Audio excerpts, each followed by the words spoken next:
আজকের গুরুত্বপূর্ণ খবরগুলি হলো পশ্চিমবঙ্গে বিশেষ নির্বাচনী তালিকা সংশোধন অর্থাৎ এসআইআর প্রক্রিয়া ঘিরে রাজনৈতিক উত্তেজনা চরমে। দক্ষিণ 24 পরগনা সহ একাধিক জেলায় শুনানির সময় বিক্ষোভ, এমনকি বিশেষ নির্বাচনী পর্যবেক্ষকের গাড়িতে হামলার অভিযোগ উঠেছে। তৃণমূল কংগ্রেসের অভিযোগ, ভোটার তালিকা সংশোধনের নামে সাধারণ মানুষের ভোটাধিকার কেড়ে নেওয়ার চেষ্টা চলছে।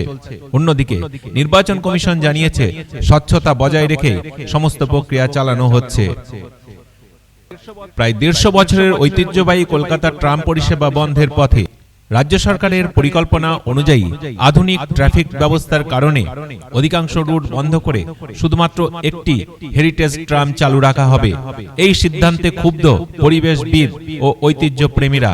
ইতিমধ্যে বিষয়টি নিয়ে আইনি লড়াই শুরু হয়েছে।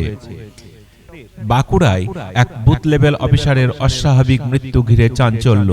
মৃতের ঘর থেকে উদ্ধার হওয়া নোটে লেখা, চাপ আর সহ্য করতে পারছি না। নির্বাচনী দায়িত্বের অতিরিক্ত চাপ নিয়ে নতুন করে প্রশ্ন উঠেছে প্রশাসনিক ব্যবস্থায়। ভারতের প্রতিরক্ষা ক্ষেত্রে বড় সিদ্ধান্ত।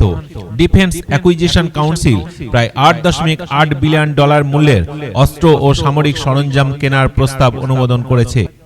এর মধ্যে রয়েছে আধুনিক যুদ্ধজাহাজ, ড্রোন, মিসাইল সিস্টেম ও সেনাবাহিনীর প্রযুক্তিগত আপগ্রেডেশন। চীন ও সীমান্ত পরিস্থিতির কথা মাথায় রেখে এই সিদ্ধান্ত বলে মনে করা হচ্ছে। 2025 সালে ভারতের শেয়ার বাজার থেকে বিদেশি বিনিয়োগকারীরা রেকর্ড পরিমাণ অর্থ তুলে নিয়েছেন। বিশেষজ্ঞদের মতে বিশ্ব অর্থনৈতিক অনিশ্চয়তা ও সুদের হারের চাপ এর প্রধান কারণ। তবে দীর্ঘমেয়াদে ভারতের অর্থনৈতিক ভিত এখনো মজবুত বলেই দাবি অর্থনীতিবিদদের। তাইওয়ানকে ঘিরে চীনের সামরিক মহড়া বিশ্বজুড়ে উদ্বেগ বাড়াচ্ছে। লাইভ ফায়ার এক্সারসাইজ ও যুদ্ধজাহাজ মোতায়েন করে কার্যত শক্তি প্রদর্শন করছে বেজিং। তাইওয়ান ও আমেরিকা এই পদক্ষেপকে উস্কানিমূলক বলে আখ্যা দিয়েছে। ফলে এশিয়া প্যাসিফিক অঞ্চলে উত্তেজনা আরও তীব্র। গাজা যুদ্ধের ভবিষ্যৎ নিয়ে গুরুত্বপূর্ণ বৈঠক করতে চলেছে মার্কিন প্রেসিডেন্ট ও ইসরায়েলি প্রধানমন্ত্রী। যুদ্ধবিরতি, মানবিক সহায়তা ও পরবর্তী রাজনৈতিক রূপরেখা নিয়েই এই আলোচনা। মধ্যপ্রাচ্যে স্থায়ী শান্তি ফেরাতে আন্তর্জাতিক মহলের নজর এই বৈঠকের দিকেই।